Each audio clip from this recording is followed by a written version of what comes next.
You're listening to The Money Hour with your host, Tina Mitchell, and co-host Keelan Harvey on Alternative Talk AM 1150. Now, back to the show with local mortgage experts Tina Mitchell and Keelan Harvey.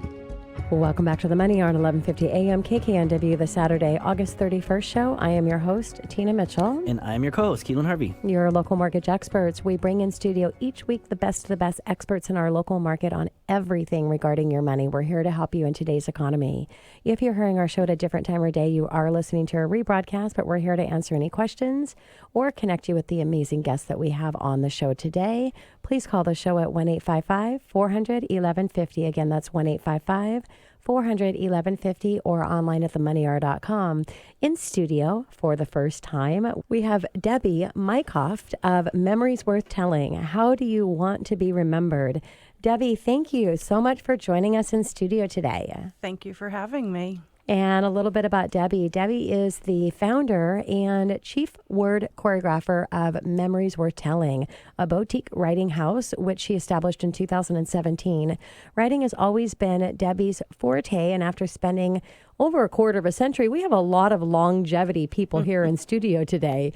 After a quarter of a century, years of writing for business and corporate world, Mycroft launched Memories Worth Telling to serve families by preserving their legacies. Debby spent 14 years living in Hong Kong, has traveled extensively internationally. With this experience, Memories Worth Telling is able to serve the global community. You know, Debby, near and dear to my heart, especially now, I had basically a grandfather-in-law that passed away in February. So, I mean, very relevant subject and get you thinking a lot about this kind of subject. So really glad to have you here and kind of discuss this. And you mentioned a legacy letter, which putting that in perspective of my current situation and how devastating that was for my fiance, how cool is that? What a great idea. Give us your feedback on why you believe everyone should write a legacy letter. Like yourself, it came somewhat from personal experience. My mother was diagnosed with cancer, and she was given 6 months to live. We were very blessed and had 5 years with her. But in the end, when she did pass away, I just became acutely aware that going through my season of grief, it was not only grieving the loss of her, of my mother, but grieving the loss of the family history. She was truly the matriarch of our family. She knew not just the lineage, but most importantly to me, she knew the memories that really brought everyone to life. And such a short amount of time, I found myself thinking, oh, is it Uncle Bob or Uncle John that she said was the... So I wanted to help other families to ease that grief a bit and to preserve these family histories, which are getting lost at a very quick clip. Yes, yeah. And Debby, so when would you say would be the best time to record their legacy? Now. Yes. Just like everything, now's the time. I have talked If you're asking yourself when, the question when, the answer is now. Yes. I have talked to 80-year-olds who tell me that they will do it when they get old. Yeah. And I have talked to young people who have told me they will do it when they get old. I do have 3 tips, which I think are handy.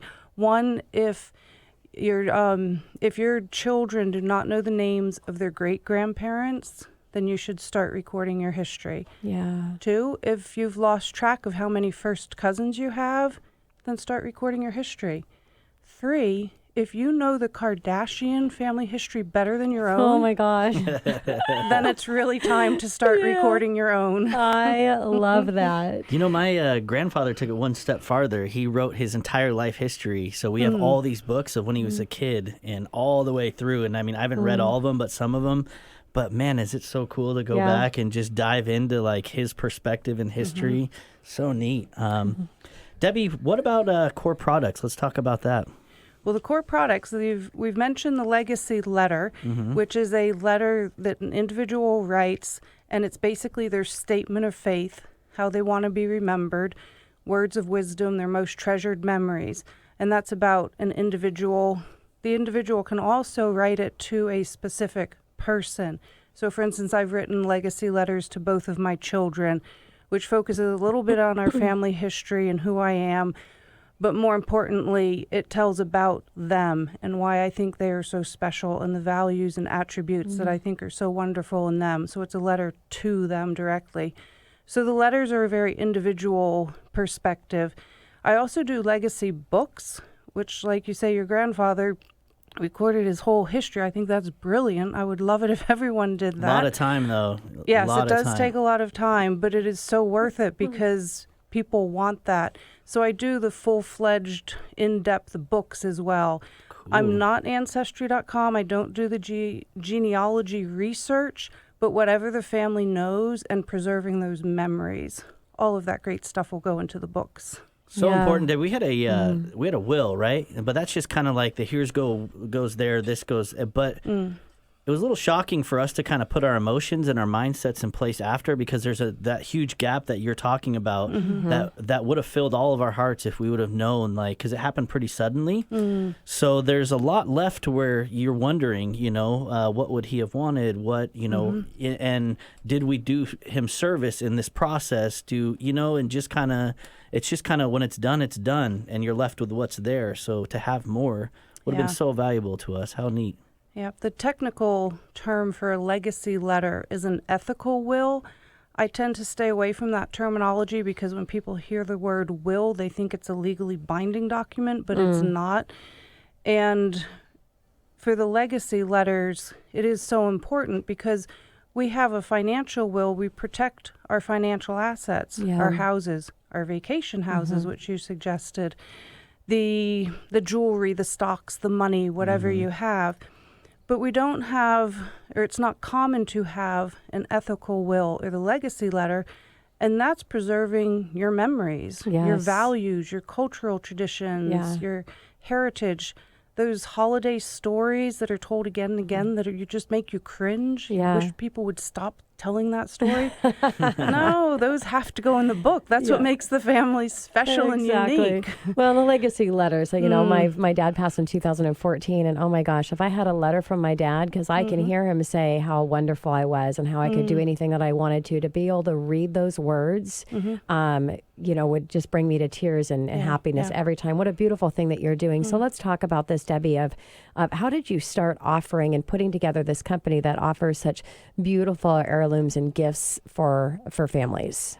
Well, as I mentioned, it started because of my own experience in losing my mother. But because I have a lot of experience in business, I decided I'm going to put my business brain to this. Start with market research. I started talking to people, find out what people really wanted. And it is very much that they want something written down. They want to have something tangible to hold and to read.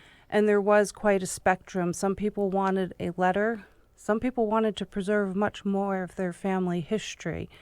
So that's how I designed what I offer. I also do workshops to help people start writing their own legacy letters because I think it's that important that everybody does it. Yeah.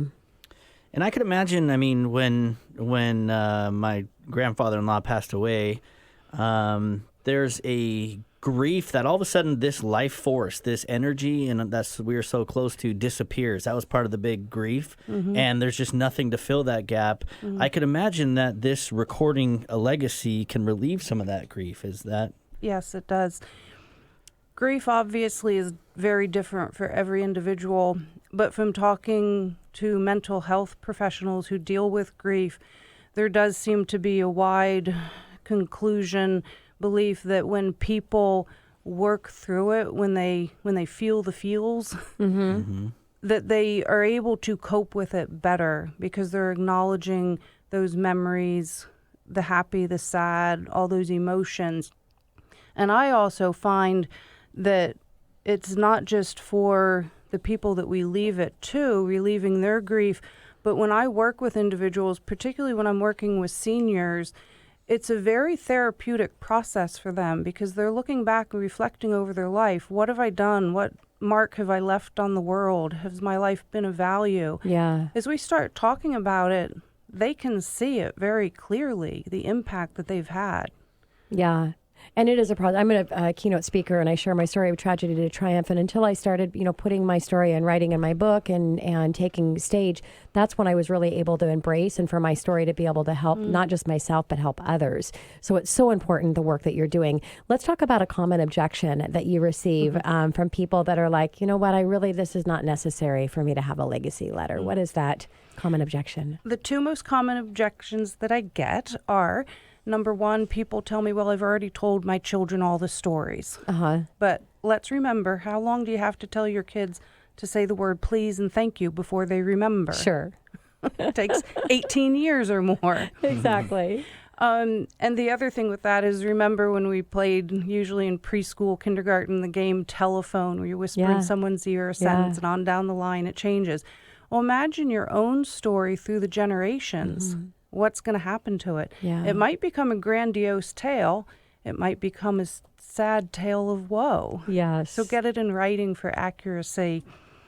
The other common objection I get is that people don't feel that they're worthy or that their stories aren't interesting enough. But what I hear from people, what they want to know is the most mundane detail of their lives. What the family did on a Saturday morning.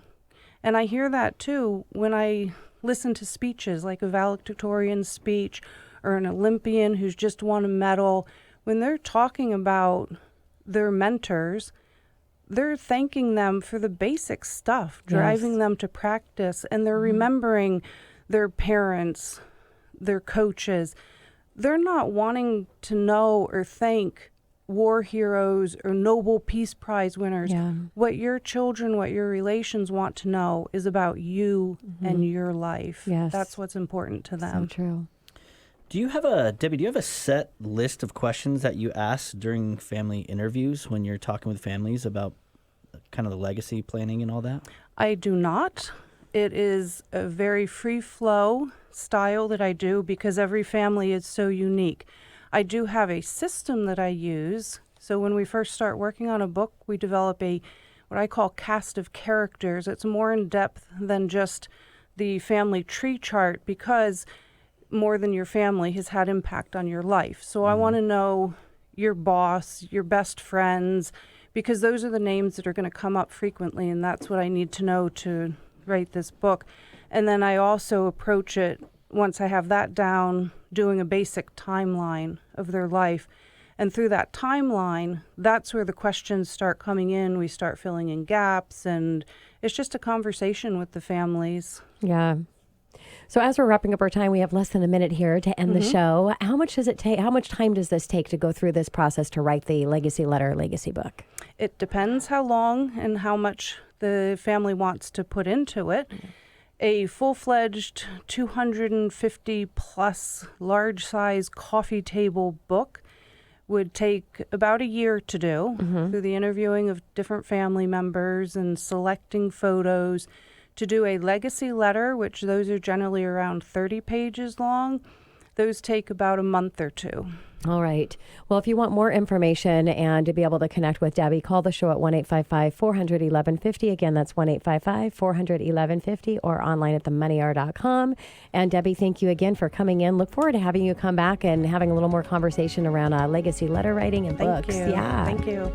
And this is your host, Tina Mitchell, signing off for the day. And this is your co-host, Keelan Harvey. We're your local mortgage experts. We'll be here same time, same place next week, right here at 1150 AM KKNW. Enjoy the rest of your weekend.